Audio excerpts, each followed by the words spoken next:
मंडळी, पावसाळ्यात पाऊस तर पडत असतोच आणि या पावसामुळे थंडीही वाढलेली असते आणि या थंडीमुळे काय होते की भरपूर भूक लागत असते. आता भजी खाऊन खाऊन वैतागलेलं मला काहीतरी गोड खावंसं वाटत होतं. माझ्या मैत्रिणीनं आणलेलं गुलाबजामुनचं पाकेट मी तिच्याकडून घेऊन आले आणि तिलाही घेऊन आले मदतीला. आता आम्ही दोघींनी मिळून या ठिकाणी गुलाबजामुन करायचा बेत आखलेला. 400 ग्रॅम या ठिकाणी चितळेचं या ठिकाणी गुलाबजामुनचं पीठ एका परातीमध्ये काढून घ्यायचं. यामध्ये थोडं थोडं पाणी घालून अशा पद्धतीने घट्ट कणकेचा गोळा तयार करून घ्यायचा. आता तुम्हाला या ठिकाणी चिरलेलं दिसेल बरं का कणकेचा गोळा. थोडंसं तेल हाताला लावलं, परातीला लावलं आणि मर्दून घेतलं. आता छोटासा परत भाकरीच्या गोळा एवढा काढून घ्यायचा. थोडंसं पाण्याचा हात लावून भाकरी ज्या पद्धतीने पीठ आपण मळतो त्या पद्धतीने या ठिकाणी पीठ मळून घ्यायचं.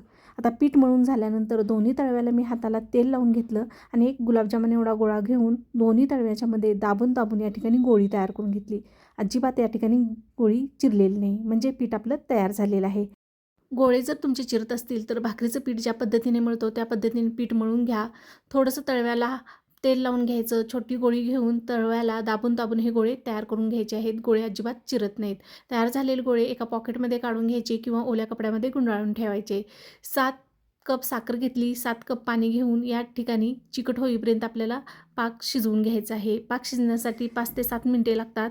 आता पाक शिजल्यानंतर यामध्ये आपण 1 चमचा वेलची पूड, काही केशरच्या काड्या घातल्या आणि हा गुलाबजामुनचा पाक एका पातेल्यामध्ये थंड करण्यासाठी ठेवला.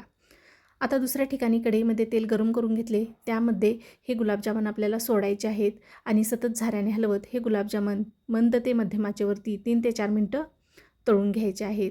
गुलाबजामुन तळताना ना गॅसचा आच तुम्ही मोठा ठेवू नका, नाहीतर वरून सोनेरी होतील पण आतून हा गुलाबजामुन कच्चाच तळला जाईल.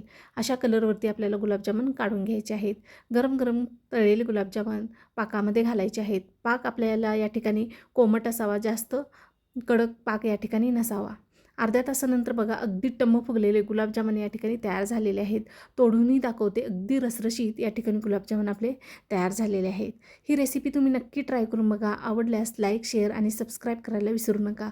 परत भेटूया नवीन रेसिपीबरोबर. तोपर्यंत रामकृष्ण हरी. धन्यवाद.